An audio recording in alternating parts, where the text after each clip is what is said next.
Baiklah, kita akan melanjutkan topik bahasan pada video yang lalu, yaitu mengenai power supply unit atau PSU. Ada satu pertanyaan kemarin seperti ini.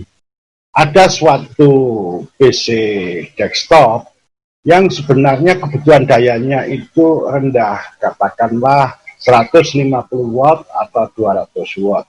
Kemudian dipasang PSU yang kapasitasnya jauh lebih besar, misalnya 500 watt.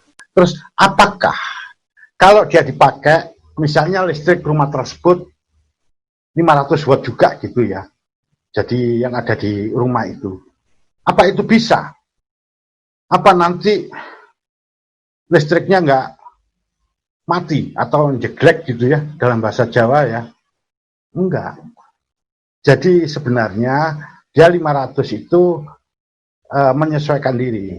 Jadi satu contoh ya, kalau di sini nanti kebutuhannya 500, tapi di sini komponen-komponen yang ada di dalam case yang nanti akan teraliri listrik ini, misalnya hanya 150 watt kebutuhannya, maka dia tidak akan ngambil 500. Nah, dia sesuaikan dengan besarnya ini. Nah, seperti itu ya. Nanti kita bahas nanti bagaimana itu besarnya.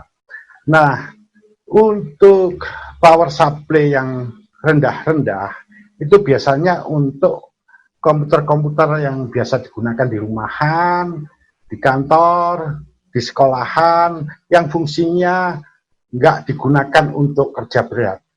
Misalnya untuk administrasi atau untuk tugas sekedar ngetik di rumah, nonton film biasa, itu biasanya hanya butuh watt yang kecil. Itu sudah mencukupi, karena nanti juga daya yang dibutuhkan juga kecil juga. Berbeda dengan komputer-komputer semacam ini, misalnya komputer gaming yang biasa digunakan untuk game, nggak bisa itu pakai yang kecil-kecil. Apalagi sekarang game itu besar-besar. Kemudian untuk kegiatan perfilman, untuk render, untuk desain grafis yang berat-berat, itu nggak bisa pakai yang ukurannya kecil, yang wattnya kecil. Biasanya yang besar. Server itu biasanya juga harus besar. Jadi semua ini harus disesuaikan, ya. Kemudian begini, dalam perakitan komputer, power supply harus diperhitungkan pertama kali. Jadi kita tidak bisa mengambil sembarang power supply. Jadi harus kita perhitungkan di dalam PC itu berapa besar yang dibutuhkan. Nah, kalau kita sudah tahu besarnya, barulah kita carikan power supply yang sesuai. Misalnya katakanlah ya, seandainya saja ini nggak ada efisiensi, sudah 100% efisiensinya. Kalau masuk sini 500, keluar juga 500, misalnya kayak gitu. Ya, tapi itu nggak ada loh yang kayak gitu ya, nggak ada. Nah, misalnya kayak gitu aja. Nah, kalau nanti di sini dayanya misalnya dia butuh 400, dikasih 500, nggak apa-apa. Tapi kalau daya di dalam case itu membutuhkan 550, ya jangan dikasih ini. Nggak akan nyala.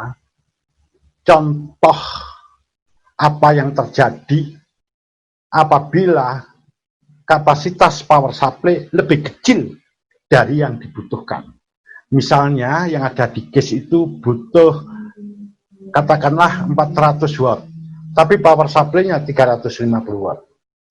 Yang terjadi dinyalakan langsung mati sendiri komputernya. Gitu. Jadi kayak komputer konslet semacam itu, ya. Kalau tidak begitu, merestart sendiri, masuk restart lagi, masuk restart lagi. Mengapa seperti itu? Begini, ketika awal komputer dinyalakan, dia ngambil daya sedikit, karena dia hanya sekedar menghidupkan dan menjalankan program-program sederhana, misalnya BIOS dan sebagainya. Ketika masuk sistem operasi, mulailah di situ ada software-software yang agak berat. Tentu ketika dia bekerja naik, bebannya naik, dayanya yang dibutuhkan tinggi, mulai naik juga. Pada saat itulah apabila power supply tidak mumpuni akan nge-restart sendiri. Jadi artinya seperti ini, kalau ada komputer yang sering restart sendiri, ya, salah satu penyebabnya adalah power supply kekurangan daya. Tidak selalu seperti itu, ya, tapi salah satunya aja kemungkinannya adalah itu. Jadi kalau ada yang kayak gitu, salah satu yang diperiksa adalah power supply-nya itu. Ya, kalau penyebab lain banyak, ya, memori yang nggak mendukung juga bisa menyebabkan merestart. Serangan malware, sebangsa virus juga bisa menyebabkan restart, ya, macam-macam. Ya, kerusakan sistem operasi juga bisa membuat komputer itu menjadi restart dan sebagainya. Ini hanya salah satu saja. Nah, ini kita bicara tentang kapasitas.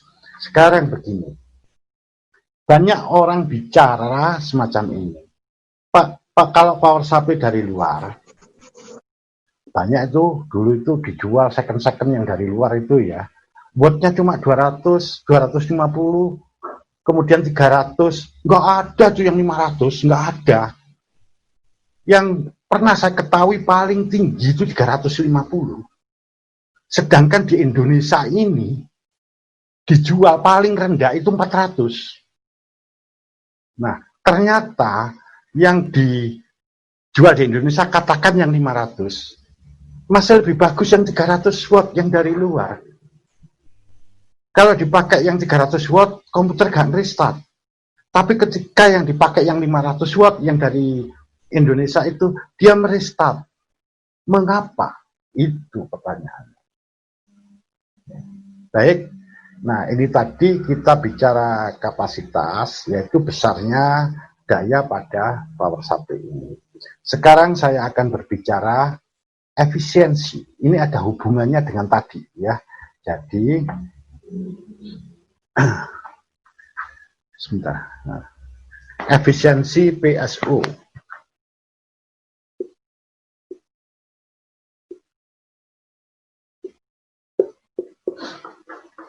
Ini penting, ya.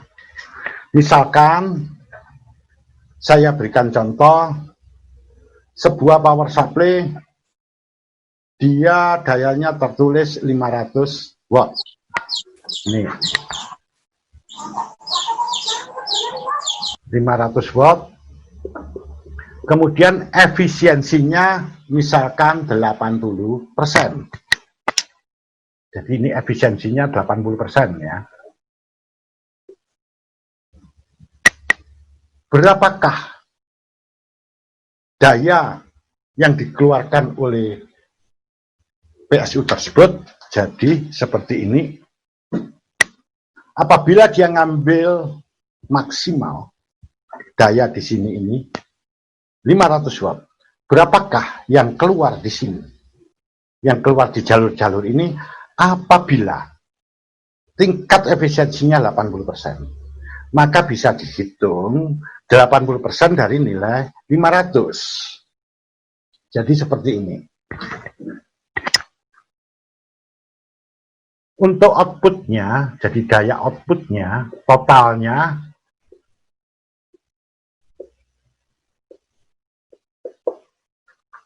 (80/100), 80% itu kan 80/100, dikalikan 500 watt. Maka nanti keluarnya totalnya akan menjadi 400 watt.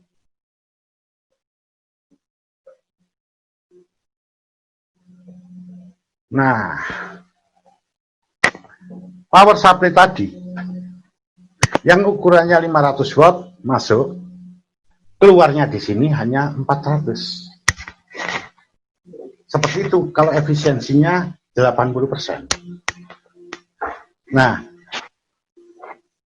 kemudian bagaimana? Apakah dia akan seperti itu? Jadi kalau dia 500, dia akan ngambil 500 terus? Oh, enggak. Itu disesuaikan dengan kebutuhan. Jadi misalkan di dalam sebuah case ini seluruh komponennya dia membutuhkan 200 watt. Misalnya di sini dia 200 watt.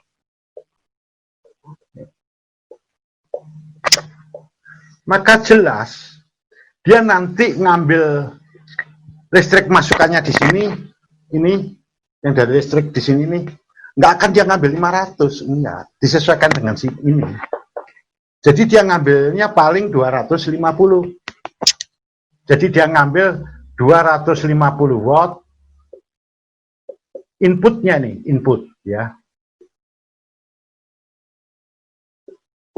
Nah, ketika 250 watt dia keluar karena efisiensinya tadi 80% menjadi 200.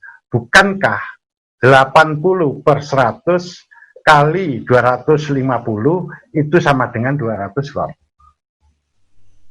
Jadi menyesuaikan diri gitu. Jadi bukan bermakna dia 500 watt, berarti dia ngambilnya 500 watt terus ke sini. Oh, enggak begitu. Jadi dia menyesuaikan dengan yang dibutuhkan di sini. Seluruh power supply itu seperti itu. Jadi nanti jangan salah tangkap. Masalahnya seperti ini ya. Banyak yang nanya nih. Nah, ini tulisannya biar nggak tutup saya. Pak, ini listrik di rumah saya itu cuma 900 watt. Kemudian PC desktop saya ini power supply unitnya PSU-nya itu ukurannya 750 watt. Nah, ini bagaimana Pak? Kan bisa boros terhadap listrik. Jawabannya enggak.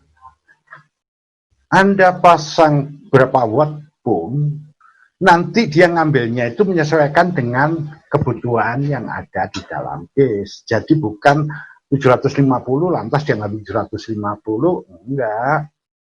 Ya. Jadi dia sesuai dengan kebutuhan yang ada di dalam case. Jadi di sini kuncinya gini, nggak usah takut.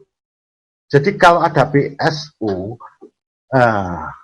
PC desktop, kemudian dipasang PSU, maka saya bisa mengatakan semakin tinggi daya PSU-nya, semakin bagus.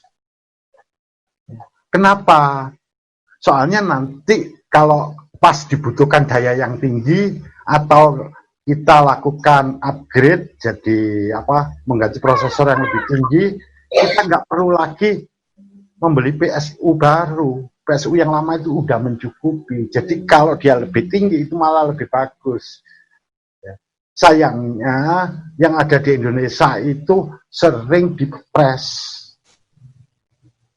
Sehingga nanti kalau kita misalnya mau melakukan penggantian mikroprosesor atau nambah kartu grafis ya, kan butuh daya lagi lebih tinggi, terpaksa harus ganti PSU-nya juga. Jadi dalam merakit komputer perhitungkan PSU-nya. Jadi seperti ini, kalau ada orang pesan komputer misalnya, nanti untuk bekal praktek ini ya, kalau PKL, tanyai itu orang yang membeli itu, komputernya untuk apa? Untuk kerja apa? Kalau nanti ada kemungkinan untuk kerja berat, sekalian kasih PSU yang ukurannya tinggi gitu. Itu lebih baik, jangan dipres, kasihan nanti ya. Baiklah, sekarang saya akan bicara begini. Dari luar negeri, ya, PSU yang 300 watt ternyata lebih bagus dari yang 500 watt di Indonesia. Yang 300 watt ini dipakai di komputer itu jalan normal, bagus, nggak pernah riset. Sedangkan yang 500 watt ini sering kali riset, kayak nggak kuat begitu. Nah, ya ini tergantung efisiensi. Misalnya, coba di sini ya, kalau dia 300 watt, nih 300 watt, tingkat efisiensinya 90%, misalnya, maka jelas outputnya di sini 270 watt. Dari mana 270 watt?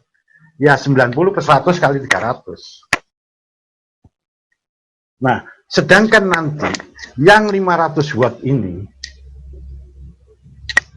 misalnya tingkat efisiensinya di sini cuma 40% atau 50% aja biar mudah dihitung ya. 50%. Apa yang terjadi?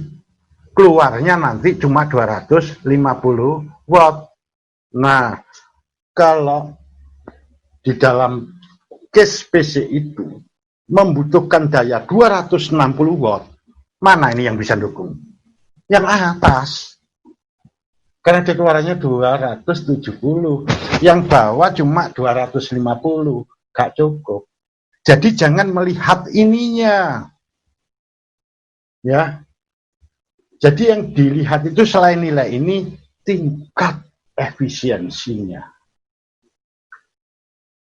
Nah, pada power supply ya, yang bagus, pada merek-merek terkenal, pasti ditulis itu di anunya, kotaknya atau di buku manualnya.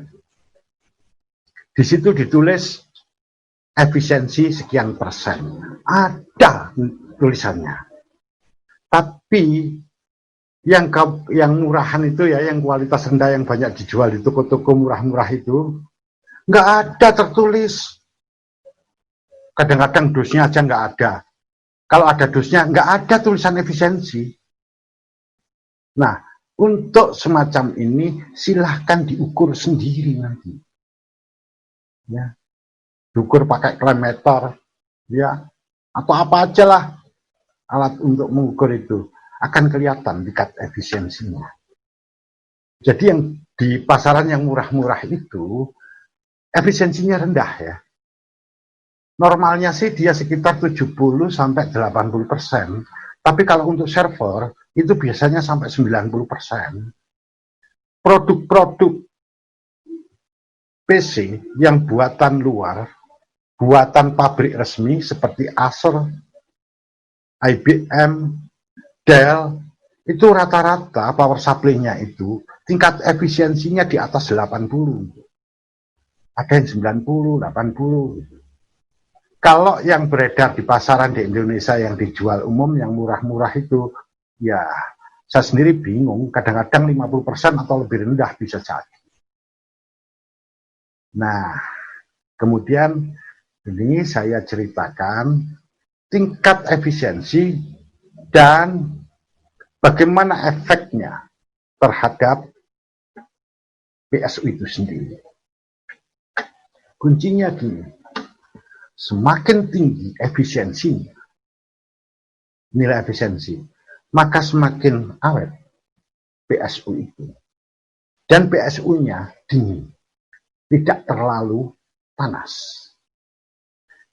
Ceritanya semacam ini. Tadi, saya contohkan ada PSU yang 500 watt. Namun tingkat efisiensinya 80%. Kalau dia ngambil pas 500 watt, maka keluarnya 400. Pertanyaannya, yang 100 kemana?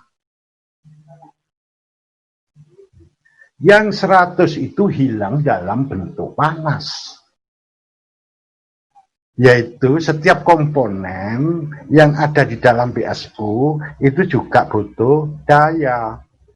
Jadi dimakan dia. Dan yang lainnya itu sisanya hilang dalam bentuk panas.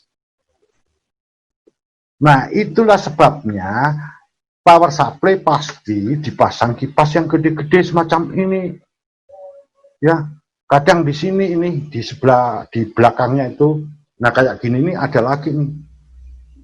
Jadi ventilasinya gede, kipasnya gede, itu untuk mengusir panas. Kalau kipasnya mati, nah itu dia masalah. Pasti komputernya nanti jelek sendiri. Begitu. Ya, mati sendiri komputernya kalau dia terlalu panas. Makanya dia kipasnya besar. Dari sini kelihatan kalau efisiensinya tinggi, maka panasnya akan berkurang. Contoh ya, kalau 80%, ini 100 watt hilang dalam bentuk panas. Kalau dia 90%, yang hilang cuma 50 watt. Dan itu panasnya yang hilang dari 100 watt dengan 50 tentu beda. Yang 100 itu akan menyebabkan panas yang lebih tinggi. Yang 50 enggak. Jadi tadi yang tingkat efisiensinya 90% pasti lebih dingin ininya. Nah, kalau kalian tahu siswa ya, ada power supply yang untuk server yang bermerek. Itu nggak ada kipasnya loh. Jadi nggak ada kipasnya, tapi dia tetap dingin. Itu efisiensinya tinggi banget. Tapi memang harganya mahal.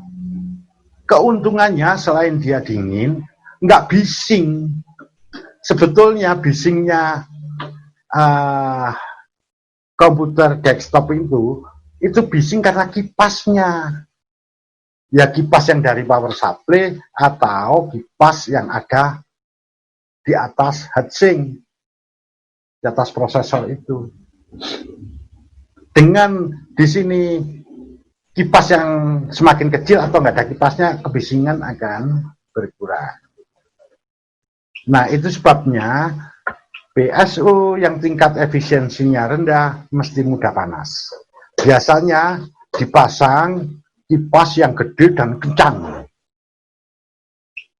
Makanya nanti kalau kipasnya mulai melamban akan timbul masalah. Kalau yang tingkat efisiensi tinggi biasanya harganya mahal, enggak kok. Misalnya kipasnya kalaupun gede dia enggak begitu kencang. Ya. Biasanya agak kecil juga semacam itu. Nah, ini tingkat efisiensi dari power supply, jadi harus diperhitungkan. Jadi nggak bisa orang berkata seperti di umum itu. Begini, Pak, ini untuk komputer saya, ini untuk gaming, Pak. Tahu-tahu orang bilang, udah pakai yang 700 watt aja kalau gaming. Nggak bisa loh ya, bicara seperti itu nggak bisa loh. Ya. Jadi kalau kita ngomong, ya gunakan yang 700 watt dengan tingkat efisiensi 80%. Nah, seperti itu baru tepat. Pakai aja yang 500 watt yang efisiensinya 90%. Nah, itu tepat. Kalau hanya disebut 500 watt begitu saja, ya itu tadi. Nah, pertanyaan-pertanyaan tadi yang 300 watt dari luar lebih bagus daripada 500 watt yang ada di Indonesia, itu sebetulnya seperti ini penjelasannya. Karena pertanyaan ini sering timbul dari para teknisi di lapangan atau dari para konsumen. Ya, jawabannya semacam itu tadi. Nah, ini tadi kita bicara soal efisiensi, daya dan efisiensi dan panas yang dikeluarkan oleh PSU. Jadi boleh dikatakan efisiensi rendah, panas yang dikeluarkan banyak, berbahaya terhadap PSU. Makanya kipasnya harus jalan terus, jangan sampai macet. Ini karena PSU itu penting, dia penyuplai daya. Kalau sampai itu bermasalah, ya seluruh komputer yang ada di dalamnya, perangkat komputer yang di dalamnya, operasionalnya menjadi gak normal nanti. Ya. Nah, sekarang akan saya lanjutkan, saya berbicara tentang keawetan daripada PSU. Jadi tingkat keawetan PSU, ya, jadi berapa lama PSU bisa dipakai, itu ada, yaitu yang disebut dengan istilah MTBF. Saya hapus dulu. Ya.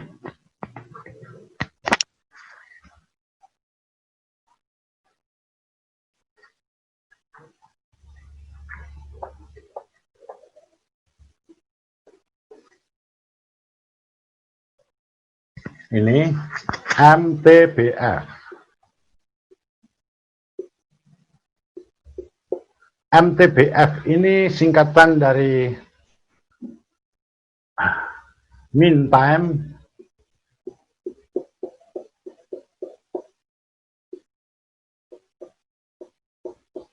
between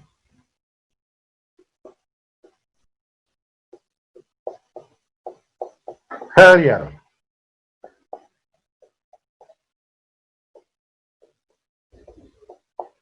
Jadi MTBF itu kependekan dari mean time between failure. Mean rata-rata, time waktu, between antara failure kegagalan. Jadi yang dimaksud di sini begini. Berapa banyak waktu rata-rata PSU itu akan mengalami kerusakan seperti itu. Biasanya hitungannya dihitung dalam hour, jam. Misalkan di sini MTBF sama dengan 100.000.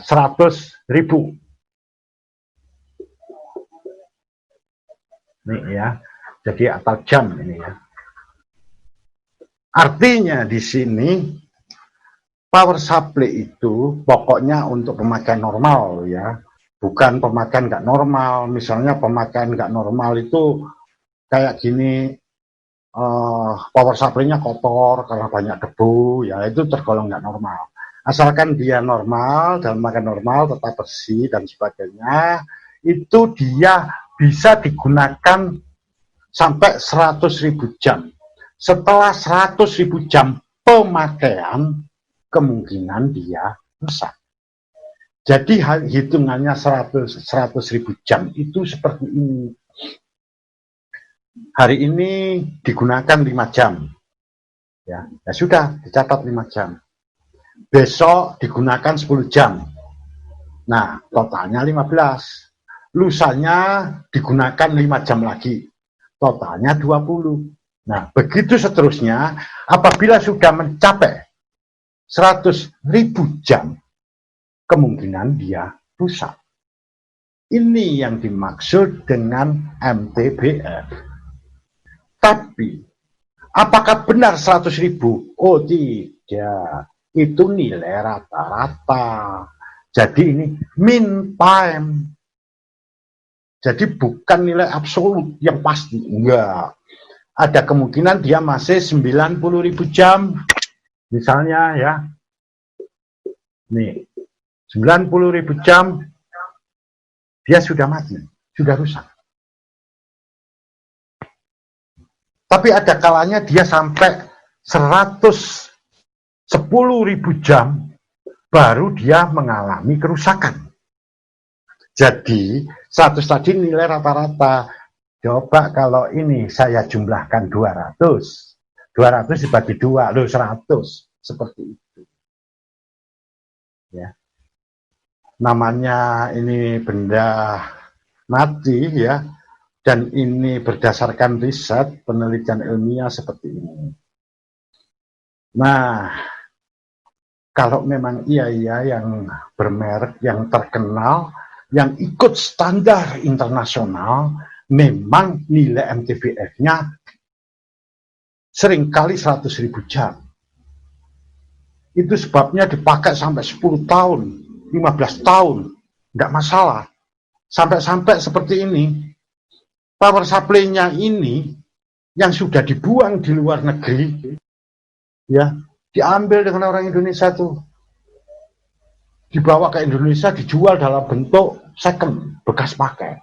Tapi ternyata dia masih normal, bahkan bisa dipakai sampai 5 jam, 5 tahun, nggak apa-apa.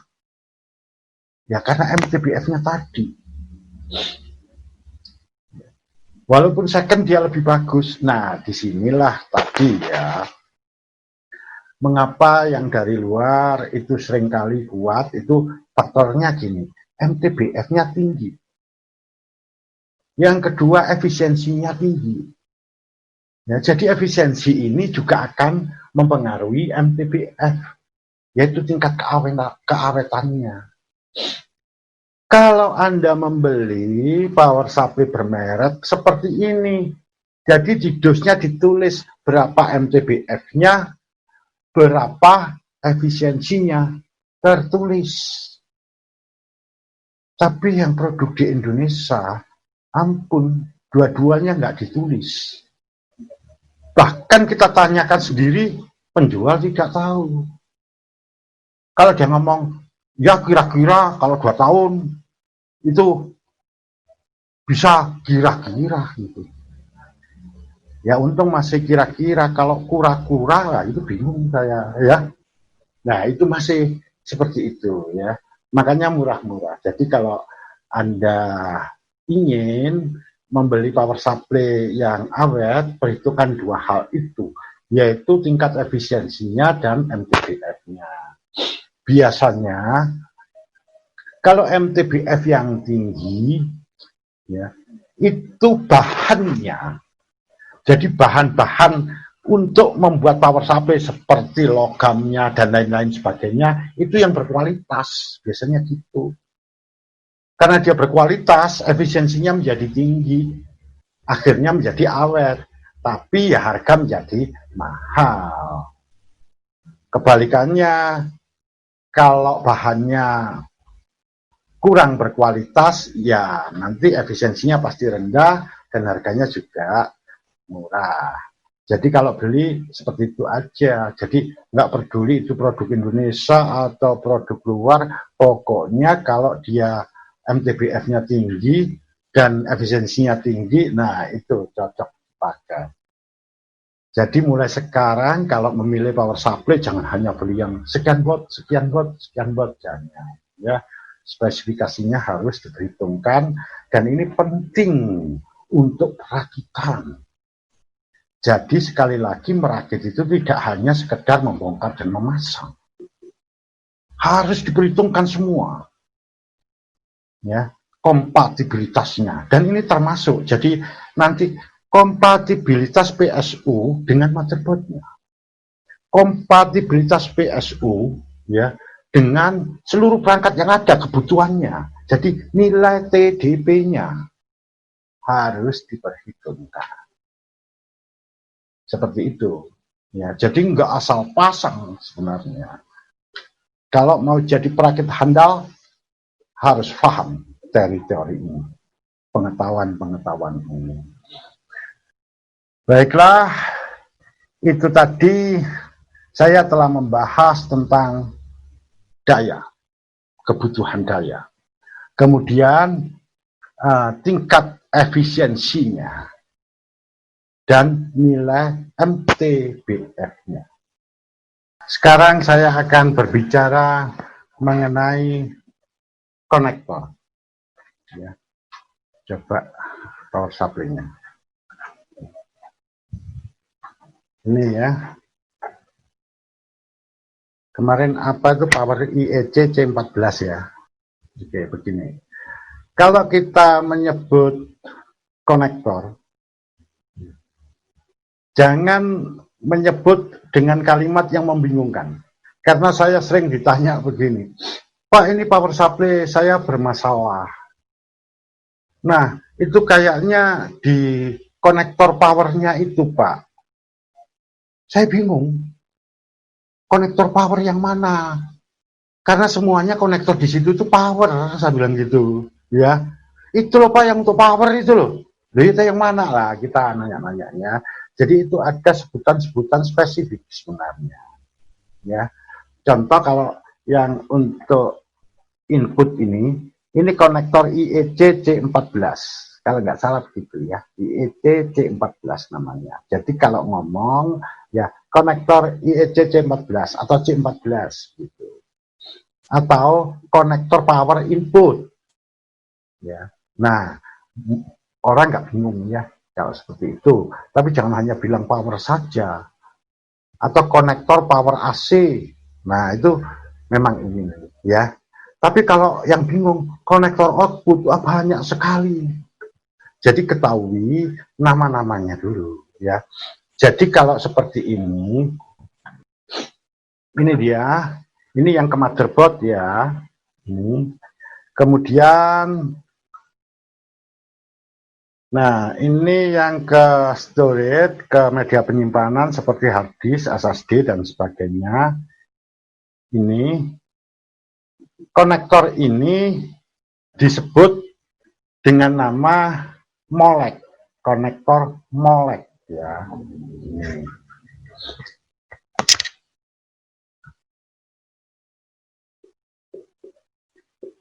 Ini konektor molek.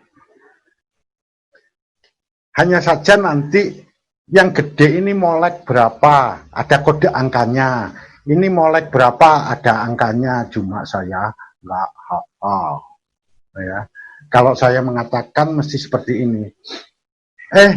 Coba itu pasangkan konektor molek yang ke storage yang hard disk, lah pasti yang ini dong. Ya. Atau konektor molek yang ke motherboard, lah pasti yang ini gitu. Ya, saya biasanya nyebut gitu, tapi sebetulnya ada namanya sendiri. Jadi molek ada nomornya di belakangnya, saya nggak hafal. Jadi di situ ini namanya molek konektornya. Ya. Kemudian yang untuk FDD, untuk floppy disk drive, ini ada nggak siapkan FDD sama disketnya sekali. Ini siswa banyak yang nggak tahu itu ya. Nah, ini yang ke FDD, jadi kecil ini ya. Ini kecil ini. Jadi saya bandingkan dengan molek yang ke HDD ya. Sebentar. Nah ini. Nih bandingannya. Yang ini ke FDD, yang ini ke storage atau hard disk atau SSD, kemudian CD-ROM drive atau optical drive yang SATA, sedangkan ini yang apa ya. Nah, yang ini FDD. Kalau ini disebut molek. Kalau yang ini konektor ini bare namanya, konektor bare ya. Jadi itu sebutan ilmiah ya.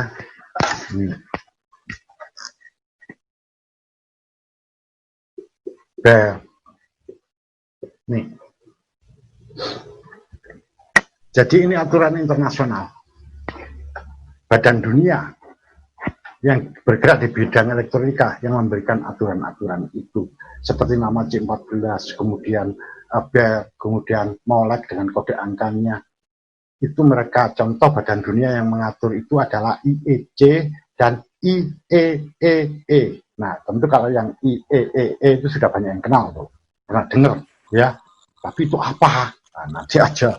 Yaitu nama organisasi badan dunia yang mengatur tentang satuan-satuan, ukuran-ukuran, termasuk nama-nama ini ya, nama bakunya secara internasional.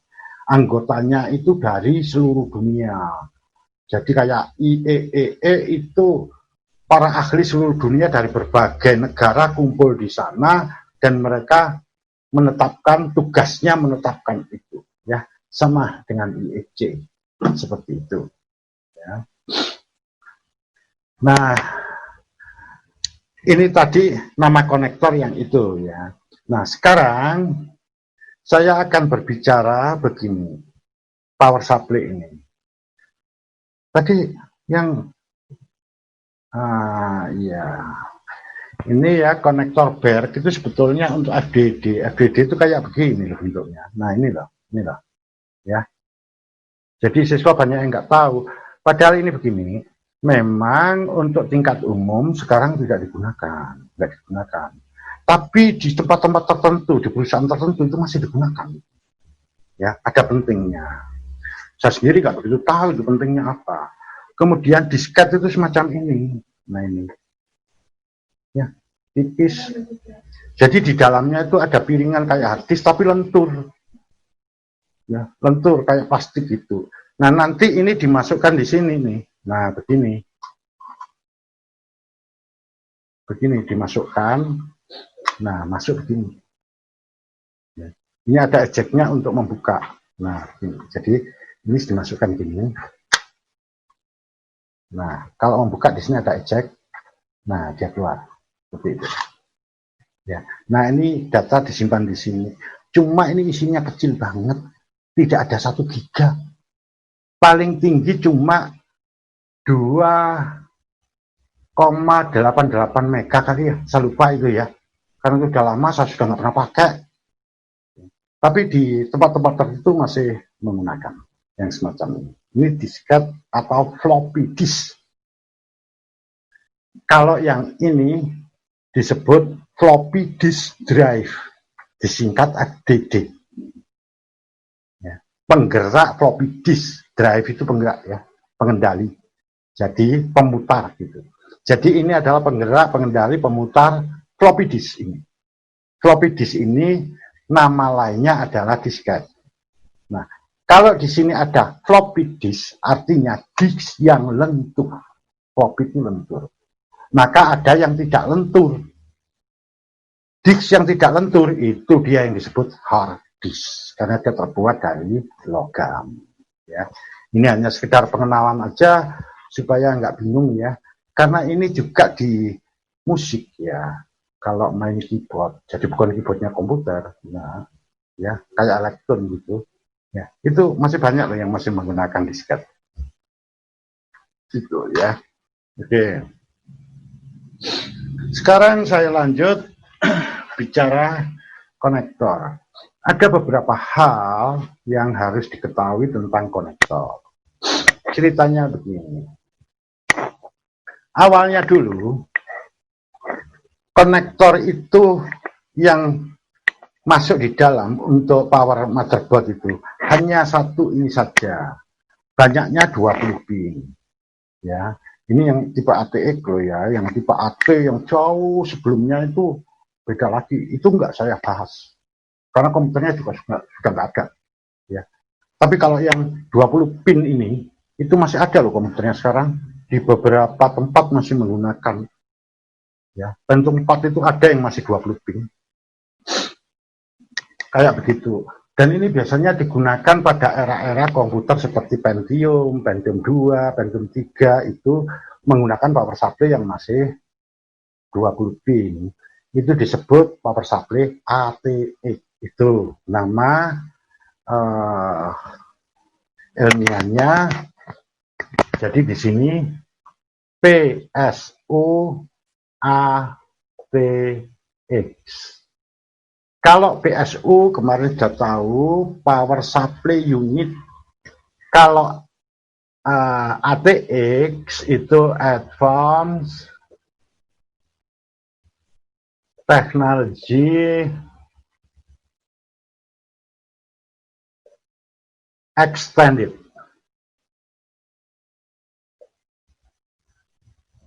Nah, disingkat ATX. Itu singkatannya. Jadi yang ATX itu yang hanya memiliki 20 pin. Dia tidak ada konektor yang P4-nya nggak ada. Cuma ini aja. Sama konektor yang lainnya, yang ke storage tadi. Nah, sejak era Pentium 4, ada tambahan satu konektor 4 pin. Ini. Bentar saya lepasnya.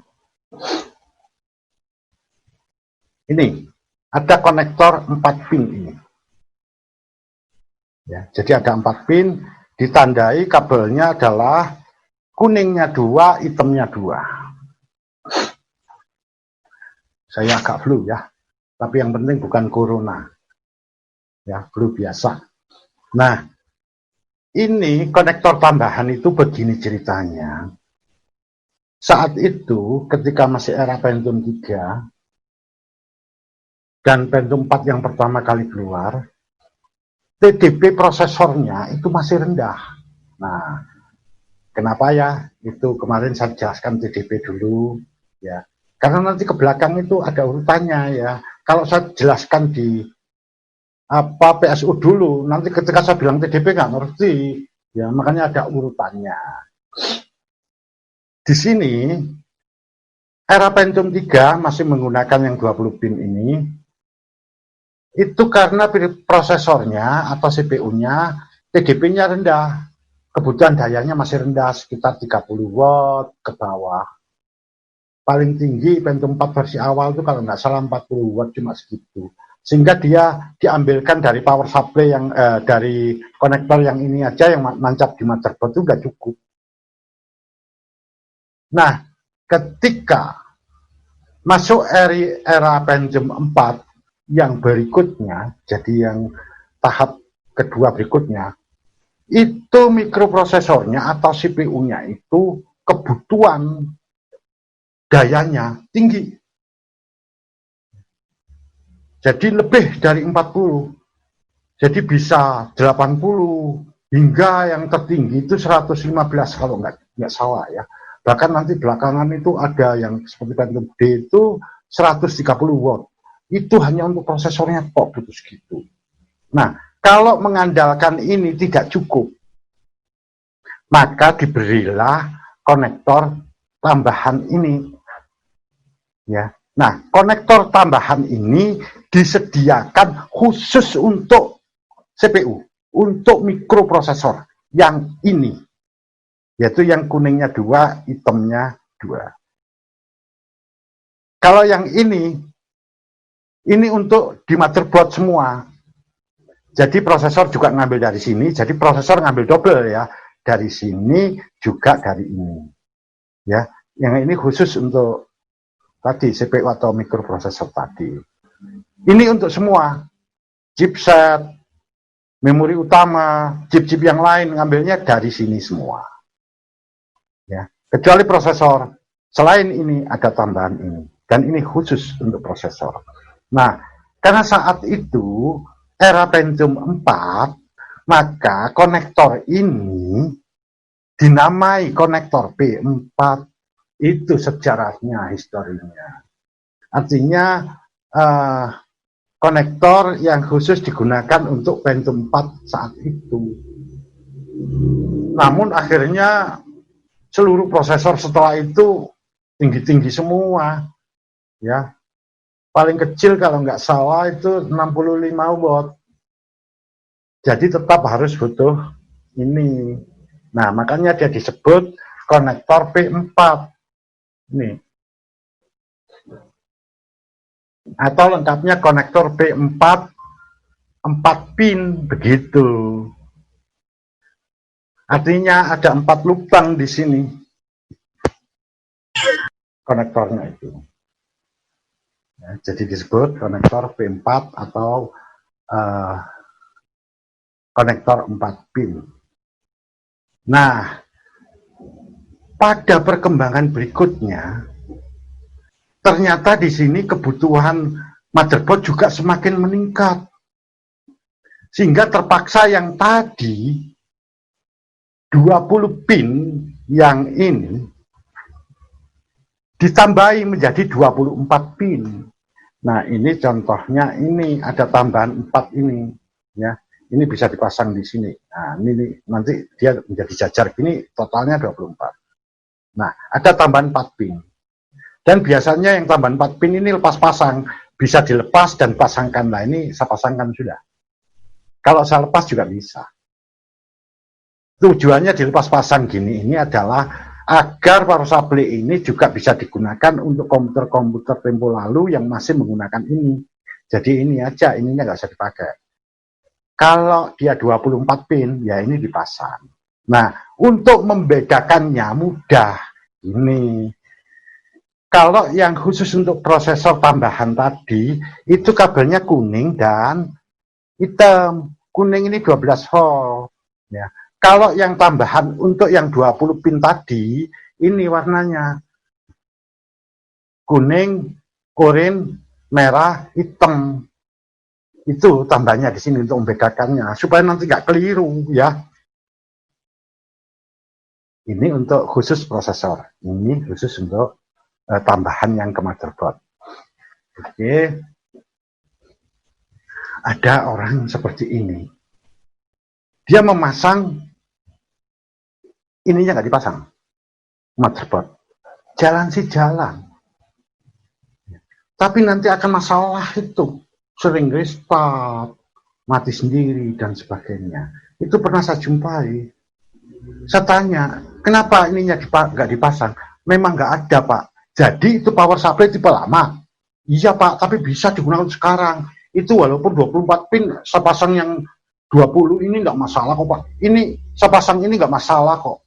Itu nyala. Ya iya. Kalau hanya untuk ngetik aja nggak masalah. Tapi nanti untuk akses berat untuk internet ya masalah pasti. Ya. Nah, seperti itu ya. Jadi ini khusus ke prosesor. Saya tambahin begini, prosesor itu butuh daya gede dalam satu unit PC di dalam case. Yang paling rakus daya nomor satu adalah mikroprosesor. Baru nanti, jadi mikroprosesor itu yang zaman sekarang itu ada 40 sampai 150 watt ya. Kalau yang tinggi-tinggi itu yang untuk kinerja tinggi itu pasti tinggi-tinggi itu prosesornya itu, apalagi milik AMD ya, yang untuk gaming-gaming itu butuh watt yang tinggi. Nah, itu paling rakus daya. Namun nanti misalnya untuk aplikasi berat, untuk aplikasi desain grafis untuk render film dan sebagainya, atau untuk gaming, biasanya orang nambah kartu grafis. Nah, kartu grafis ini juga rakus daya. Ada yang perlu sampai 75 watt, ada yang sampai 150 watt. Ya, butuh seperti itu. Baik, ini tadi adalah tambahan. Jadi kalau yang sekarang jadinya apa? Yang sekarang ada itu. Ini menjadi 24 pin, ini saya pasangkan ya. Wah, ini sulit juga ya. Nah, ini 24 pin tambah 4 pin ini. Oke, yang sekarang sudah pakai itu. Namun apa seperti itu? Enggak. Untuk kelas gaming, untuk server yang tadinya 4 tambahan untuk mikroprosesor ini tidak lagi 4 ya. Karena untuk gaming, untuk server yang Xeon dan sebagainya itu nilai TDP CPU-nya, mikroprosesornya cukup tinggi sehingga dia butuh daya tambahan lagi. Nah, akhirnya yang P4 tadi menjadi 6. Jadi bukan 4 pin lagi 6, belakangan malah 8. Contoh ini 8. 8 ini terbagi 2 ini ya. Nanti bisa disatukan. Ini. Ya sudahlah, saya nggak bisa ngelihat ya. Dia disatukan jadi 8. Jadi jangan heran nanti kalau melihat komputer yang untuk jalur power itu tidak lagi 4 tapi 8 ya. Kalau ada motherboard yang semacam ini ya pasang 8, jangan dipasang 4. Bisa Pak 4 bisa, tapi tetap nanti kekurangan daya. Jadi harus carikan yang 8 juga. Nah, ini perkembangan tadi ya. Yang P4 itu menjadi 8. Konektor yang berikutnya. Hati-hati salah. Ada konektor lain yang mirip dengan yang power ke motherboard tadi, yaitu yang khusus untuk kartu grafis. Contoh ini. Ini untuk kartu grafis. Kabelnya sama, kuning dan hitam, ya. Tapi ini beda.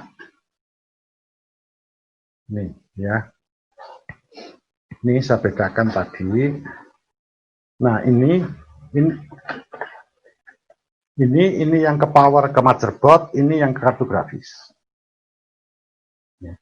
Nah, jadi nanti begini, kartu grafis yang tidak begitu kinerjanya nggak begitu tinggi, yang hanya biasa digunakan untuk desain grafis ringan-ringan, dia pakai kartu grafis itu, mungkin dayanya sudah cukup untuk ngambil dari slotnya. Ini adalah power untuk kartu grafis tipe PCI ya, PCI Express, PCIe itu. Ya. Nah, kartu grafis PCI Express ini yang berkinerja tinggi, ada yang membutuhkan daya lebih. dari yang biasanya. Ada yang sampai 60 watt, 75 watt, seperti itu. Nah, sekarang kalau dia seperti itu, tambahkan power ini. Nanti di kartu grafisnya sudah ada tempat untuk masukkan power ini. Kalau nggak dipasang ini, nggak jalan. Saya berikan satu contoh. Orang ganti kartu grafis. Untuk gaming itu biasanya ketika sudah dipasang, nggak nyala komputernya. Tapi kalau dilepas, dia nyala. Kalau itu dipakai, nggak fungsi tuh kartu grafis. Setelah kami cek, ternyata powernya nggak dipasang. Saya bilang, loh ini kekurangan daya, ya nggak bisa. Dia perlu power yang lebih. Powernya diambilkan langsung dari power supply unit. Nah, nanti ditancapkan, nah saya tunjukkan konektornya. Lah, ini kan ada konektornya masuk di sini. Loh, tapi power supply-nya itu Pak, Anda lihat, ininya nggak ada. Loh ya beli yang ada dong, gitu. Ya yang baru-baru ada, gitu. Nah, yang nampin untuk kartu grafis ini, mampu memberikan tambahan daya sebesar 75 watt. Jadi dia mampu memberikan daya tambahan ke kartu grafis 75 watt. Nanti ada yang jumlahnya itu 8. Pinnya ini ada 8, bukan 6 lagi. Nah, kalau yang 8 itu mampu memberikan tambahan daya 150 watt ke kartu grafis. Memang ada kartu grafis yang butuh daya sampai segitu. Jadi yang rakus daya itu sebetulnya ada 2. Yaitu CPU atau mikroprosesor dan kartu grafis. Jika Anda gunakan yang demikian, ingat, power supply-nya kapasitasnya harus tinggi. Syukur kalau diikuti oleh efisiensi yang tinggi. Makanya gaming itu mahal, karena untuk power supply-nya aja mahal harganya.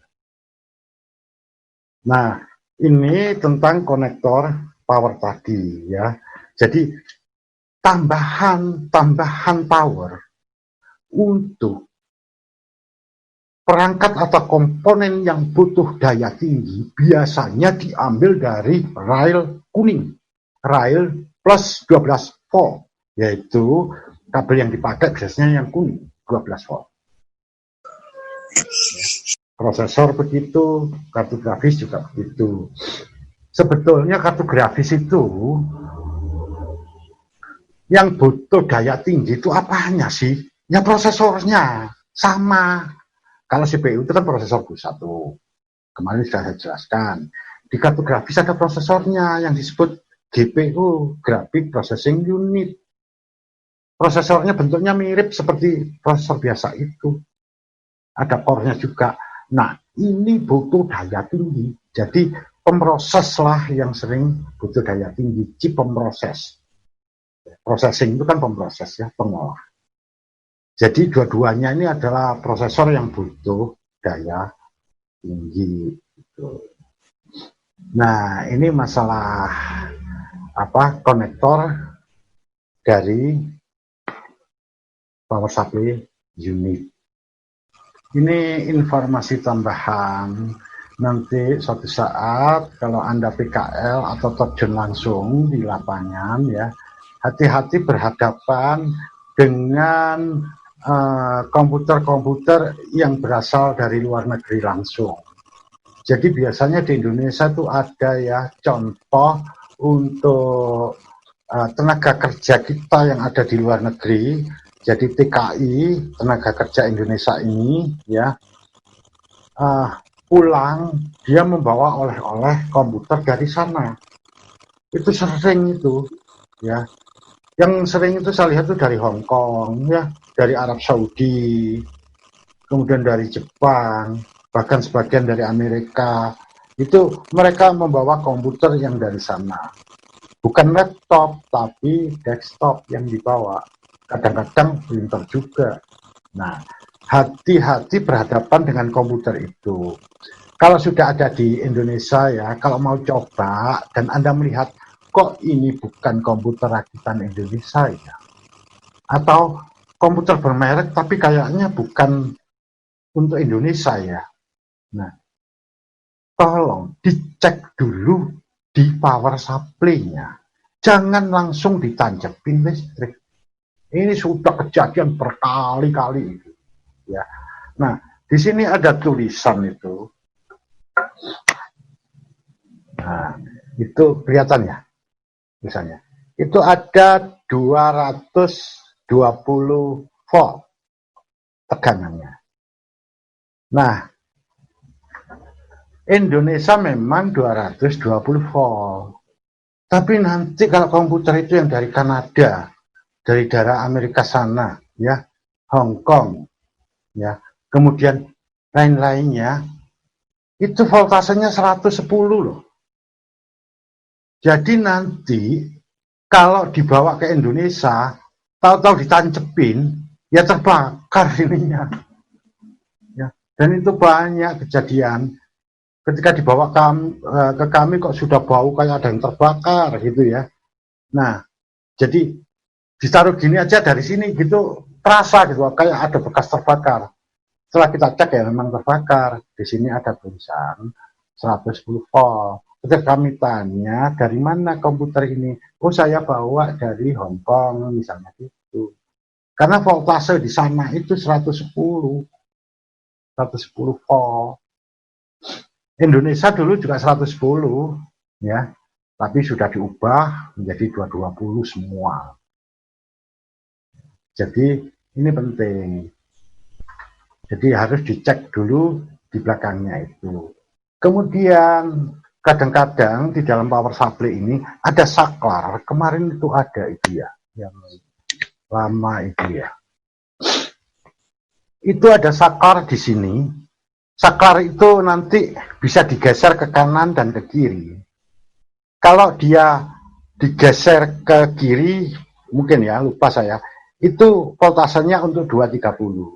Kalau digeser ke kanan saklarnya, itu untuk 110. Jadi artinya power supply itu bisa digunakan untuk berbagai tempat. Karena rata-rata voltase listrik yang digunakan di dunia ini mengenal dua. Kalau enggak 110 ya 220. Sehingga power supply ini multiguna ya, bisa digunakan di negara manapun dengan cara mengatur saklar di belakang. Kalau ada saklar di belakang dan itu ada di Indonesia, jangan diubah-ubah ya. Kadang orang itu ini ngapain sih ceklek-ceklek gitu ya. Akhirnya berubah ke 110, ditancepin ya terbakar. Hati-hati itu, jadi jangan suka usil lah. Kadang orang itu usil kalau ada kayak gitu tuh diceklek-ceklek gitu ya. Dan itu masalah ya. Nah, oke, di situ nggak ada ya contohnya, ya nggak ada dan nggak usah. Nah itu seperti itu. Jadi sering itu ya yang dari luar itu ada saklar yang semacam itu. Nah, itu tadi hanya sekilas tambahan. Ingat baik-baik, hati-hati dalam mengecek power supply ya. Jadi yang dicek itu tidak sekedar hanya kabel hijau dihubungkan kabel hitam kemudian nyala kayak yang bahasan kemarin, enggak. Distribusi dayanya harus diperhitungkan juga ya. Besarnya daya ini juga harus diperhitungkan juga. Matching itu sesuai, kompatibel enggak dengan perangkat keras yang lain. Jadi itu penting sekali. Nah, baiklah, kita akan beranjak untuk berbicara tentang masalah storage. Supaya tidak rancu bahasan PSU dengan storage, kita istirahat dulu. Ya, 10 menit supaya ada pembatasan. Jadi nanti setelah ini kita bicara hard disk drive, storage, yaitu media penyimpanan. Begitu Pak Dedi, kami mohon istirahat. Ya, ya Pak. Sekali sekalian ini untuk anak-anak biar menyiapkan pertanyaan tentang PSU tadi. Ya, nanti Ya. kita pertama kali biar kalau ada pertanyaan biar disampaikan dulu sebelum kami mulai. Gitu. Ya, bisa seperti itu Pak. Ya. Ya. Ya, terima kasih Pak Dedi. Kami istirahat dulu. 10 menit lagi kita lanjutkan. Terima kasih. Ya.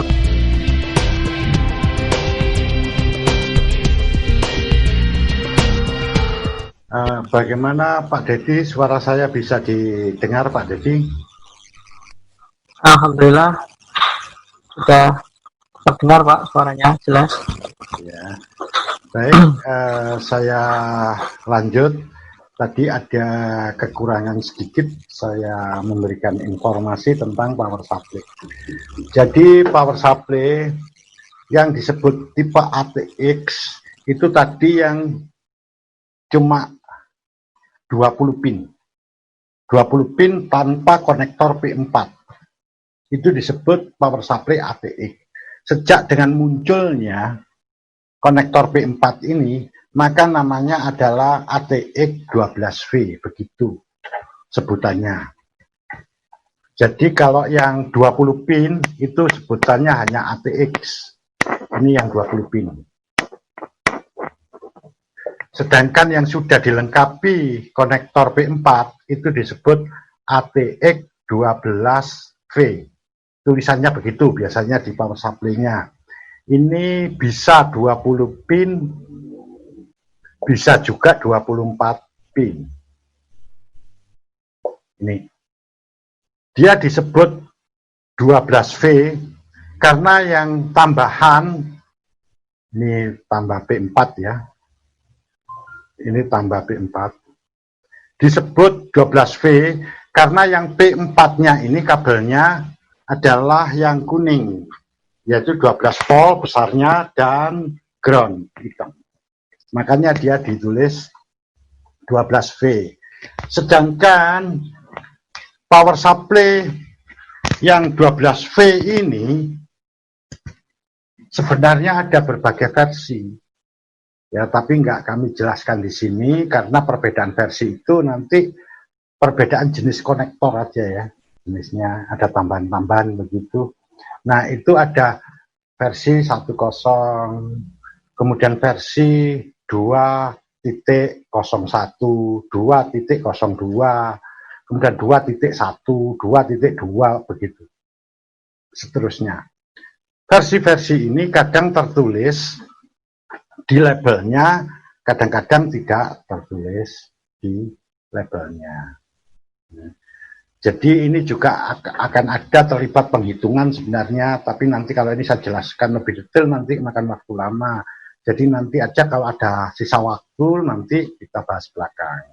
Karena nanti bagaimana untuk menghitung daya? Nah, itu ada, itu teori fisika. Di mana daya itu sama dengan tegangan kali arus, kan begitu. Jadi nanti ada, jadi penghitungan-penghitungan itu. Ini hanya sekedar tambahan tadi sebutan ini. Tadi apalagi yang mau saya teknisi yang lupa tadi saya itu. Cuma ini aja ya. Oke, baiklah. Sekarang saya lanjut dengan materi storage, yaitu media penyimpanan.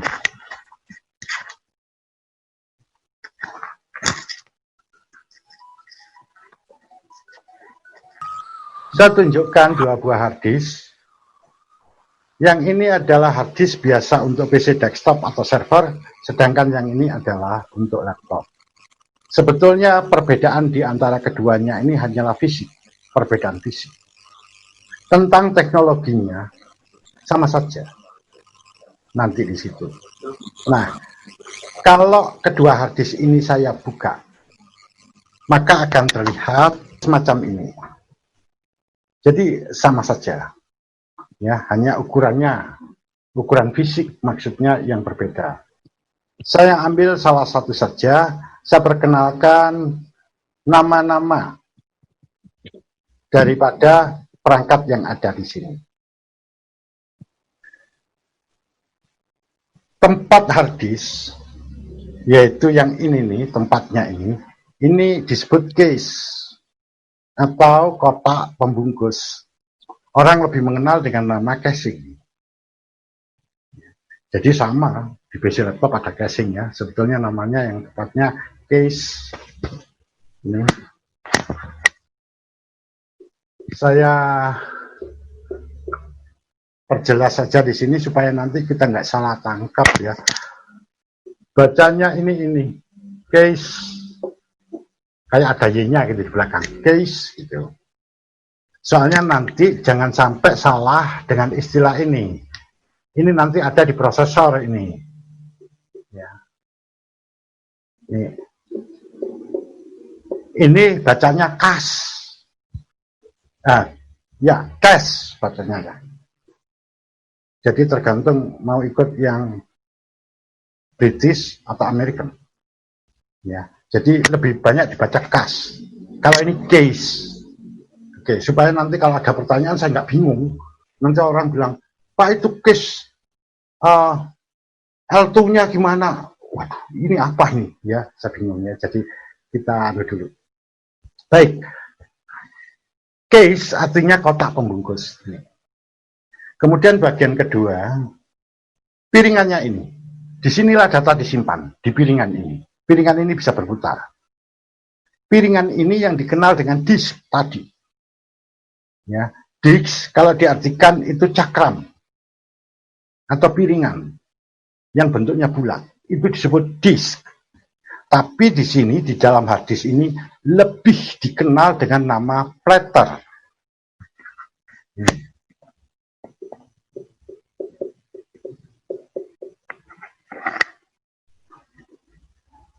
Yang berputar ini. Kemudian yang di tengah ini adalah pemutarnya.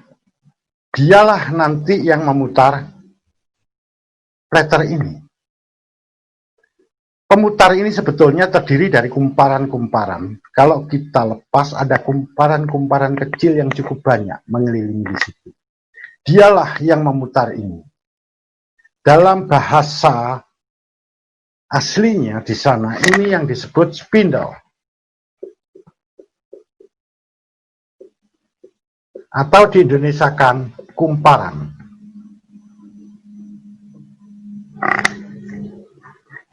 Kemudian di sini nih ada yang bergerak ke kiri ke kanan. Ini ya. Ini bisa bergerak ke kiri ke kanan itu yang menggerakkan adalah ini. Jadi ini satu kesatuan. Di dalamnya ini magnet penggeraknya itu. Dia nanti kalau hadis bekerja dia berputar. Kemudian ini bergerak ke kiri, ke kanan. Membaca isi daripada platter ini. Nah, ini secara keseluruhan ini yang disebut dengan actuator atau aktuator.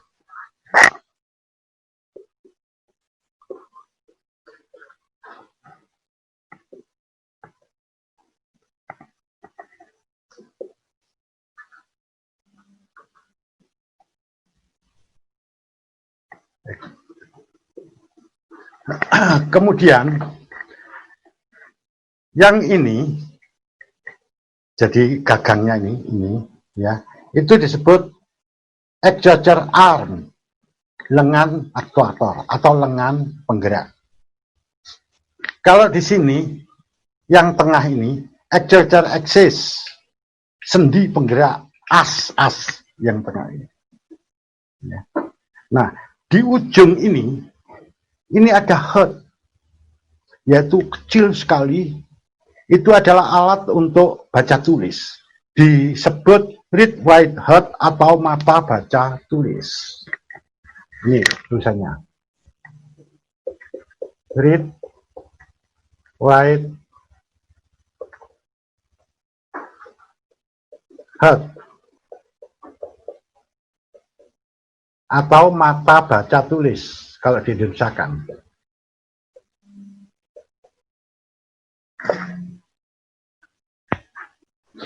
Nah, ini bagian-bagian fisik yang perlu diketahui lebih dulu. Ya. Dalam kondisi diam, hadis ini nggak bekerja, maka read write heart ini akan berada tepat di sebelah kumparan. Nah, di daerah sebelah kumparan ini nanti itu daerah kosong yang tidak ada datanya. Daerah kosong itu nanti yang dikenal dengan nama parking area. Nanti itu ada gambarnya ya, parking area, area parkir. Jadi ini.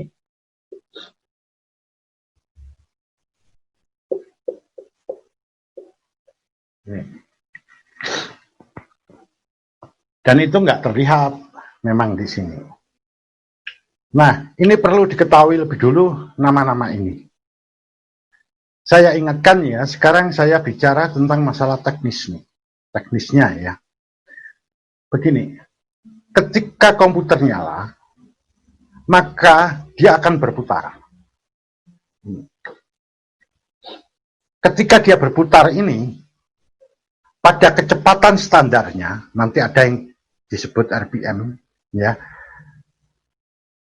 maka exchanger ini segera bergerak ke kanan ke kiri untuk membaca isi data yang ada di platter. Ingat, pembacaan data ini yang paling penting ya. Antara head dengan platternya itu jaraknya kecil sekali. Jadi dia itu nggak nempel. Mata baca tulis itu disentuh sedikit gitu aja sudah rompal, sudah lepas. Oleh sebab itu dia nggak nempel. Jadi berapakah jarak permukaan dari platter ini dengan read write head ini? Itu 10 nanometer jaraknya. Jadi di sini saya tuliskan 10 nanometer, disingkat nm ya. Ini nanometer. Kemarin kita sudah membahas tentang teknologi nano. Nah, kalau dia jaraknya antara head dengan platter ini hanya 10 nano, artinya 10 per 1 miliar meter. Atau 1/100 juta meter. Jadi kecil sekali.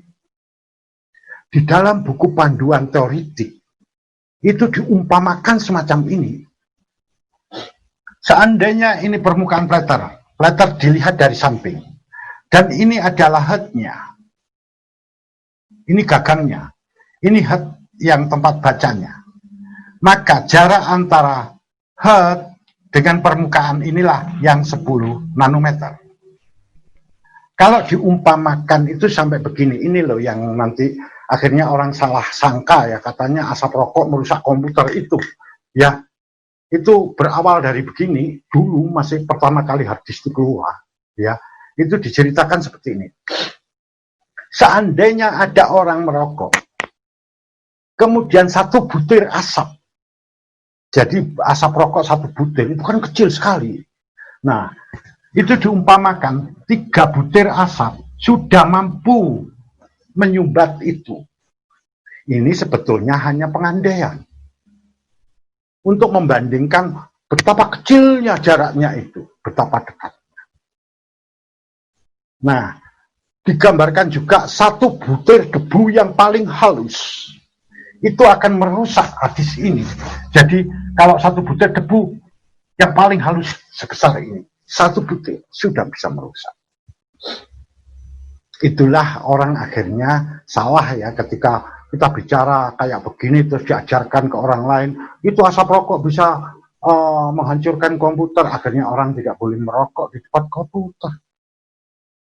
Itu kesalahan besar. Nggak boleh merokok kalau hadisnya dibuka gini terus asapnya ditiupkan gitu ya, itu baru ya, itu pun kalau dia sedang bekerja.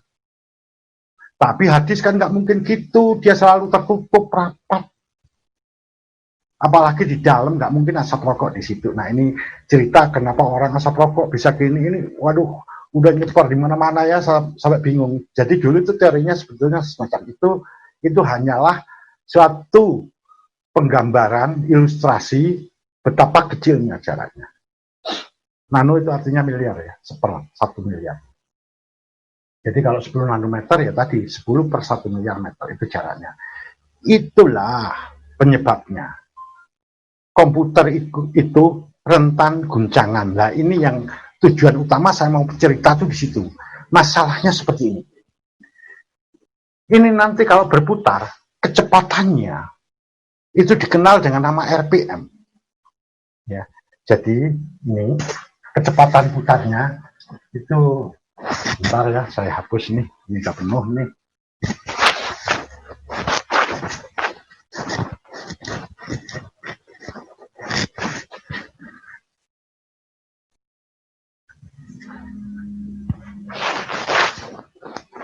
Ini RPM itu singkatan rotary per minute. Sebagian orang menyebut revolution per minute. Artinya putaran atau rotasi per menit atau revolusi per menit artinya sama saja. Artinya begini, dalam 1 menit dia berapa banyak putaran. Jadi kalau dituliskan sebuah hard disk HDD, dia berkecepatan 7.200 RPM. Ini yang paling banyak sekarang beredar. Sebagian yang lain yang versi agak lama itu 5.400 RPM. Artinya hard disk ini akan berputar dengan kecepatan 7.200 kali dalam 1 menit. Jadi kencang sekali putarannya. Nah, kalau 5.400 RPM ya 5.400 kali per menit. Ini hadis yang banyak beredar sekarang ini berkecepatan ini. Yang terbaru kecepatannya ini enggak ada yang sampai 15.000 RPM. Nah, bayangkan sekarang dia berputar dengan kecepatan sebegitu kencangnya. Sedangkan jarak Hertz dengan permukaan plater hanya 10 nanometer. Artinya dia kena guncangan sedikit tak gini, dia bisa menyentuh. Dan kalau sudah menyentuh, rusak. Karena sistem penulisan dari Hertz menuju ke permukaan plater itu dengan menggunakan teknologi magnetisasi, pengaturan magnet. Jadi dia nggak nempel. Contoh ya kayak begini. Coba itu, ambil penggaris, yang penggaris dari mika itu. Gosok-gosokkan ke tangan, satu arah. Setelah itu, dekatkan di tangan Anda sendiri. Jangan disentuhkan. Nanti bulu-bulu tangan itu akan berdiri semua. Ya, semacam itu. Jadi, nanti dia pengaturan magnet yang semacam itu. Ada nanti, ada bahasanya ya di sana. Jadi dia tidak nempel. Kalau nempel rusak. Karena aturan magnetnya menjadi hancur. Jadi dia itu posisinya melayang. Itu sebabnya hard disk kalau sedang bekerja jangan dipindahkan. Terutama hard disk yang untuk desktop. Banyak kami lihat ketika komputer sedang bekerja, case dan isinya dipindahkan dalam kondisi dia masih nyala. Ini rentan terhadap kerusakan. Karena nanti ada guncangan, yaitu tadi ini akan menyentuh. Kalau menyentuh, rusak. Ya. Jangankan dia dalam kondisi hidup. Dia dalam kondisi mati nggak kepakai. Kayak begini. Jadi dia tertutup, hadis yang ya lengkap. Seperti ini. Jadi dalam kondisi utuh. Kemudian misalkan Anda naik sepeda motor, ditaruh di bagasi, ya rusak loh itu. Pulang nanti rusak, soalnya nanti dia kena guncangan terus.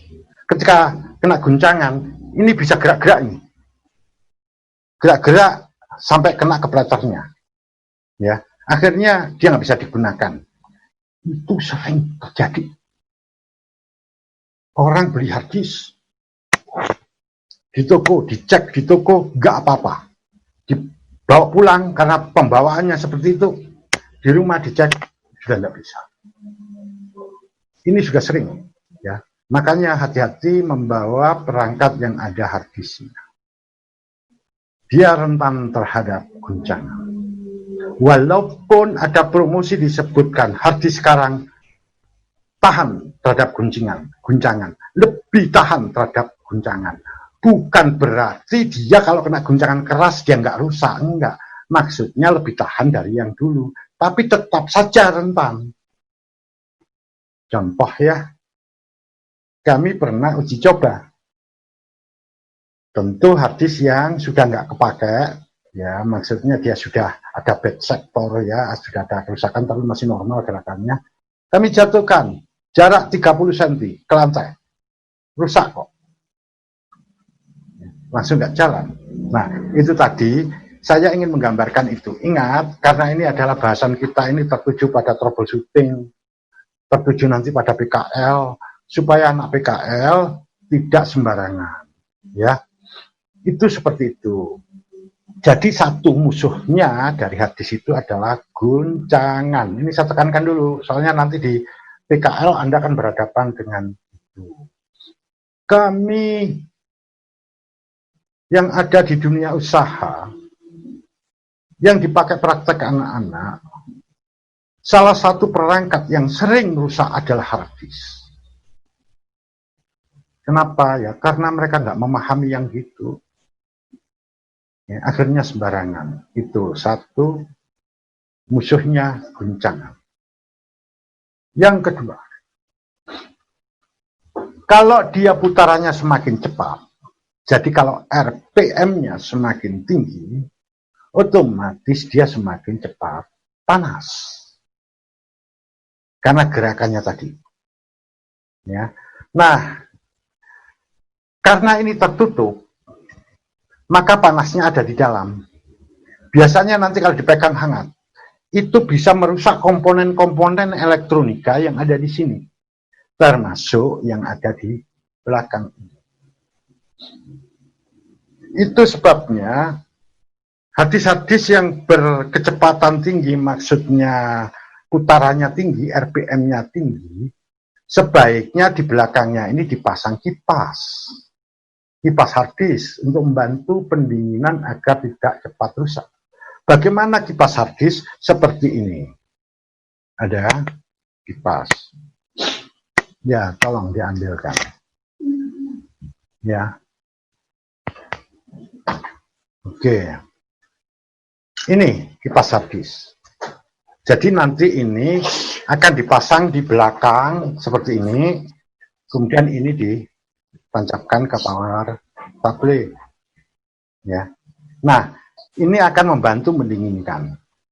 Nah, saya sarankan kalau Anda punya hard disk desktop ya, bukan laptop, itu sudah RPM-nya 7200, alangkah baiknya dipasang kipas untuk mengawetkan hard disk.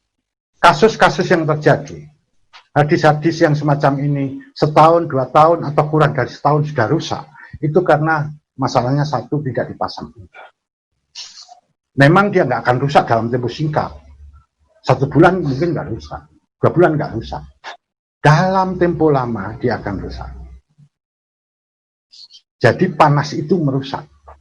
Jadi di sini 2 musuh hard disk utama, yaitu satu guncangan, yang kedua efek panas. Nah, yang dimaksud panas di sini adalah panas lokal yang dikeluarkan oleh hard disk itu sendiri. Ya, banyak yang salah sangka dikira panas itu panas matahari. Enggak, ya. Jadi panas yang ada di dalam disk itu yang nanti akan merusak hard disk itu sendiri. Kami sering jumpai yang rusak-rusak itu seperti itu. Tapi kalau dipasang kipas ya mungkin bisa tahan sampai 5 tahun ya.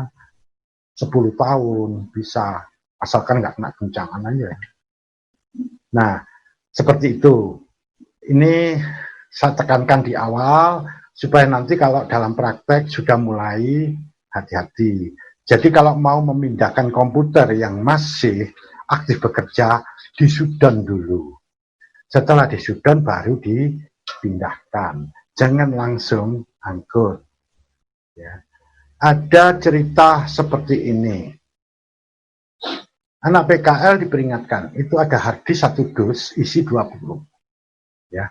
Satu bijinya saat itu harganya 500.000. Nah, disuruh ngecek, jadi diformat bagus atau enggak. Sudah diperingatkan, ambil satu, selesai, letakkan di tempatnya. Ada tempat harddisk khusus ya untuk keamanan dari spon. Nah, kemudian ambil yang lain, begitu seterusnya. Ini tidak, seluruh harddisk dikeluarkan, ditumpuk.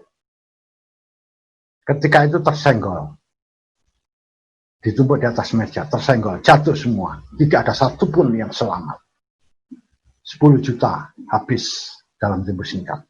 Nah, anak PSG harap, PKL harap mengerti ini. Ya, soalnya ada juga begini, ketika dia sedang bekerja, kemudian karena di bawahnya ada buku dia, maka diambil, bukunya dibawa terus ditaruh. Naruhnya nggak hati-hati lagi. Ya, ada guncangan, ya sudah KO. Itu bukan di dunia usaha tempat kami, kelompok kami, enggak, itu di tempat dunia usaha grup yang lain. Ya, pernah laporkan itu pada kami. Nah, ini jadi hati-hati di situ. Tadi saya sudah bicara tentang RPM, ya, kecepatan harddisk, kecepatan putar pletternya. Jadi kecepatan putar pletter itu macam-macam tuh. Tapi yang banyak beredar ini loh, 2 ini. Kalau untuk desktop lebih banyak di sini. Kalau laptop ini masih banyak juga yang ada di sini. Ya, yang di atas ini ada, ya, tapi jarang. Nah, ini harus diperhatikan. Ingat, kipas. Ingat baik-baik musuh harddisk 2, guncangan dan panas. Nah, sekarang begini. Sebelum kita masuk ke teori begini, ya. Dulu pernah ditanyakan, kenapa SSD lebih cepat daripada harddisk? Ya. Nah, disinilah letak jawabannya. Kalau nanti nggak paham itu susah. Begini, SSD di dalamnya tempat untuk menyimpan data itu berupa chip-chip seperti memori utama. Ambilkan memori utama. Data disimpan dalam bentuk chip-chip semacam itu. Walaupun bentuknya agak sedikit beda, memang ada yang 4 persegi panjang, ada yang bujur sangkar, ya. Semacam ini, ya, ada yang bujur sangkar, ada yang besar, ada yang kecil. Nah, tempat penyimpanan semacam ini di dalam chip-chip ini. Itu untuk SSD. Kebanyakan SSD bukan bermakna. Setiap SSD, media penyimpanannya, kalau dibuka di dalamnya chip, enggak. Kadang-kadang campuran. Ya, ada berupa chip, tapi ada yang seperti mekanik kayak tadi. Ya, tapi ini yang saya ceritakan yang umum beredar itu chip-chip kayak begini. Data yang disimpan dalam chip ini dalam bentuk elektris, kecepatannya sangat tinggi karena dia listrik. Ya, bergantung frekuensinya itu tadi. Ya, kecepatan bus dan sebagainya. Nah, pokoknya dia sangat tinggi, langsung dia masuk. Sedangkan di harddisk tidak bisa seperti itu. Data yang tertulis di sini lamban dia, karena dia harus menulis ke sini. Kalau elektris langsung, ya. Kalau ini enggak, dia harus berputar dulu, kemudian ini mencari tempat yang kosong, barulah diisikan. Nanti diisikan di sini, baru lompat lagi, kayak begitu, ya. Jadi kecepatannya sangat rendah, nggak banding dengan kecepatan chip tadi. Nah, makanya disebutkan begini, mengapa SSD lebih cepat daripada harddisk? Ada mengatakan begini, karena di harddisk ada gerakan mekanisnya, ada perangkat mekanisnya, sedangkan perangkat mekanis itu lamban bekerjanya, sedangkan di SSD tidak memiliki perangkat mekanis. Sehingga semuanya elektris. Sehingga di sini dia gerakannya cepat, betul. Jadi kalau digambarkan itu memang seperti ini. Ya. Ini kenapa SSD jauh lebih cepat dibandingkan hard disk. Nah, jawabannya di sini. Tanpa mengetahui ini, kita sulit untuk menjelaskan. Nanti akan lebih jelas ketika kita bicara soal bandwidth. Baik, saya lanjutkan sekarang. Tentang bagian fisik hard disk. Tadi saya sudah ceritakan bagian di sini. Kalau saya balik di belakangnya, ini ada board hard disk. Ini saya tampilkan jenis hard disk yang chip-chipnya terlihat dari luar. Ada yang chipnya tidak terlihat dari luar. Chipnya itu ada di dalamnya. Jadi justru ada di bagian dalam yang tipis katanya. Ya, kalau nggak ada yang tipis-tipis. Itu chipnya nggak kelihatan. Ini saya tunjukkan yang kelihatan aja. Ini ya. Nah, ya. Nah di sini chip ya yang mana ada. Sebentar, kita ambilkan barangnya. Ambil aja semuanya, semua hard disk di sini. Nanti saya tunjukkan.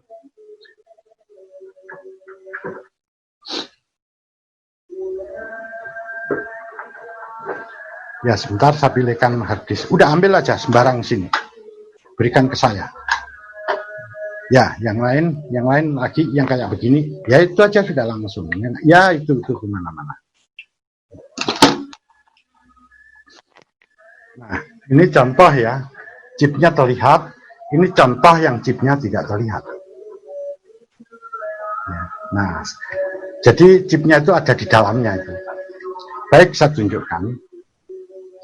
Ada bagian-bagian di sini yang perlu diketahui. Yang panjang ini sebetulnya adalah memori. Nanti yang dikenal dengan nama buffer. Ya, ini.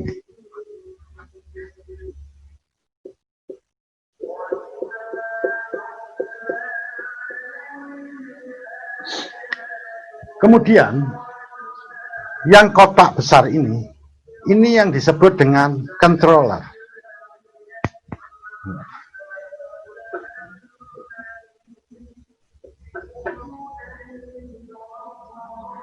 Pengendali. Controller itu kurang lebih fungsinya nanti mirip dengan prosesor.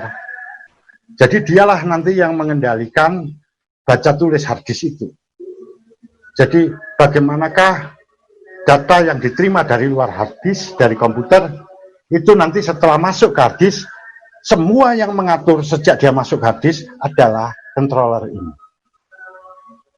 Tentang kecepatan baca tulisnya dan semuanya. Ya, baik membaca atau menulis dia yang mengatur. Jadi ini prosesornya hard disk. Seperti itu. Ya, pengendali sih tepatnya controller. Memang controller itu kan bagian dari prosesor. Ya. Tapi bisa terbalik juga sih. Kadang-kadang prosesor itu ada di dalam controller. Kayak begitu. Nah, wajib diketahui ini controller dan ini adalah buffer.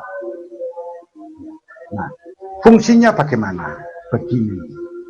Saya jelaskan dulu ya. Kalau controller ini tadi nanti, jadi kalau komputer itu kerja, kemudian Anda memberikan perintah pada komputer, baca, silakan baca isi hard disk ini. Ya. Atau ketika sudah ngetik, simpanlah file ini. Save. Ketika diklik save, bagaimana?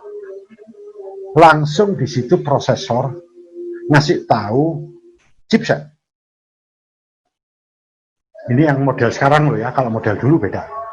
Nah, chipset diberitahu simpan data yang ada di memori utama masuk ke dalam hard disk. Nah, alur masuknya kemarin sudah kita bicarakan. Nyimpannya dari memori utama menuju ke node bit, kemudian ke short bit. Kalau chipsetnya satu ya langsung ke chipset itu. Setelah itu disalurkannya ke hard disk. Ketika dia masuk hard disk, langsung ditangani oleh controller ini yang mengaturnya.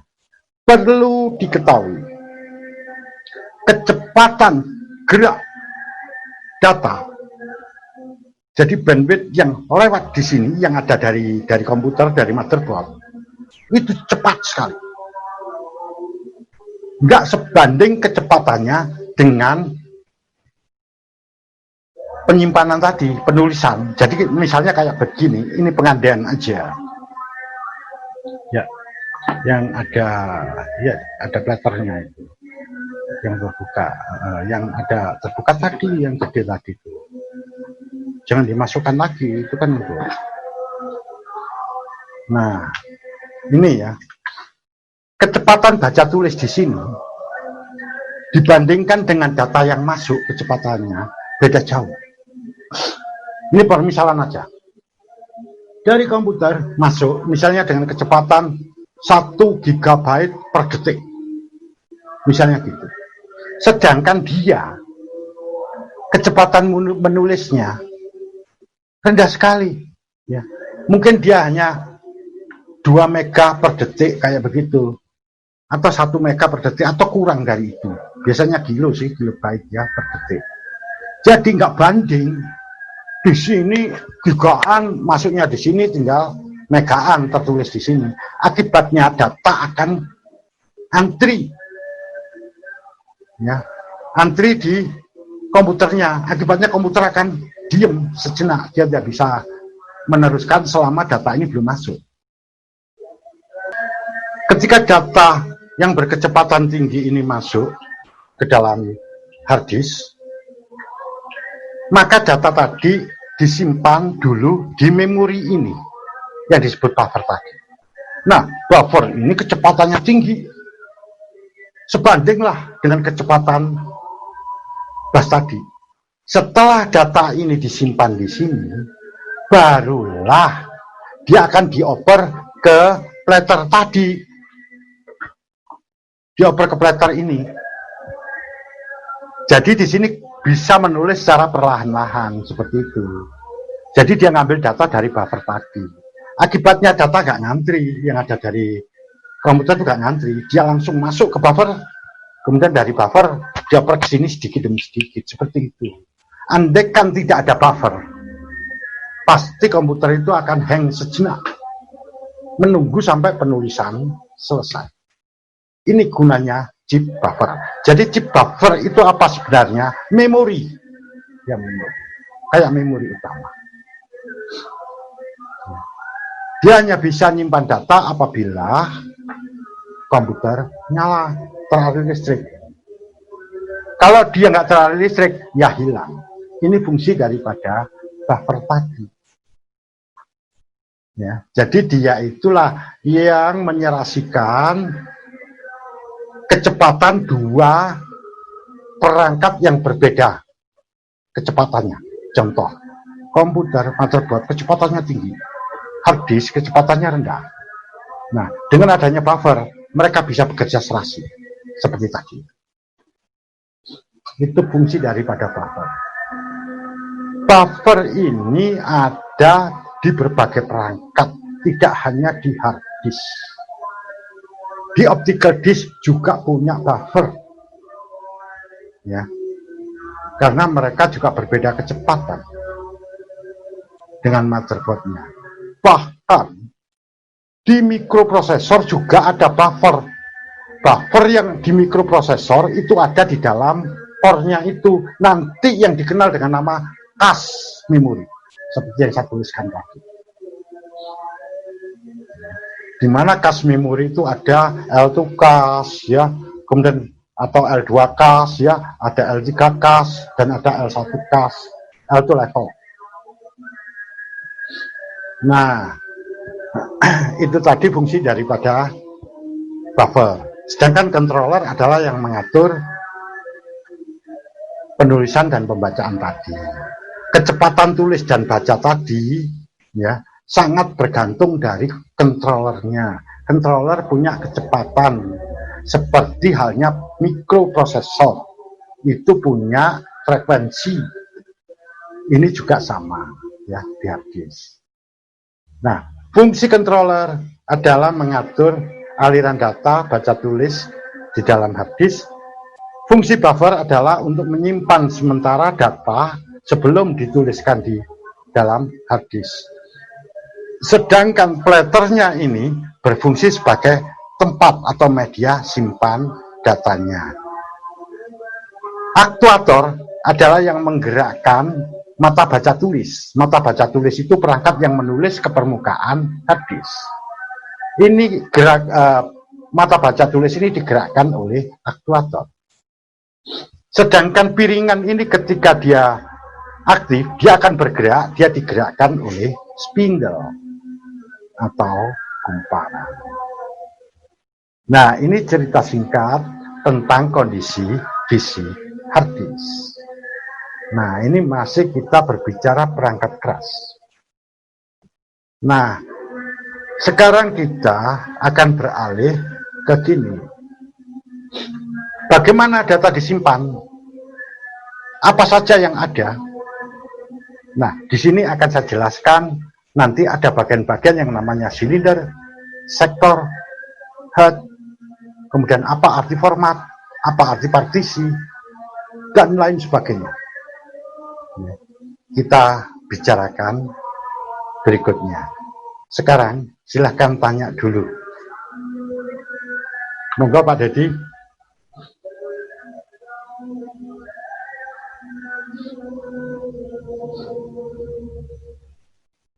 Silakan dulu kalau ada yang bertanya. Step by step ya. Itu untuk data permanen yang tersimpan di hard disk itu kan tersimpan dalam bentuk di piringan di platternya. Ya. Ya. Seumpama Pak, hard disk tersebut itu kena guncangan, otomatis hard disk tersebut kan sudah tidak bisa terbaca di komputer. Betul. Untuk bisa memindah ataupun membaca data yang lama di hard disk yang tersimpan di platter itu bisa tidak dioper gitu. Oh iya. Begini Pak, kerusakan hard disk itu sangat bergantung nanti rusaknya di mana. Itu mungkin nanti kita pada bahasan berikutnya memang menuju ke sana. Ya. Jadi begini, kalau kebetulan rusaknya itu di sektor awal, yaitu di sektor 0 dan atau sektor yang setelah itu, yaitu yang tepat pada part, nanti ada ya part dan sebagainya, daftar isi itu ya di situ. Nah, kalau rusak di bagian awal ini relatif sulit untuk bisa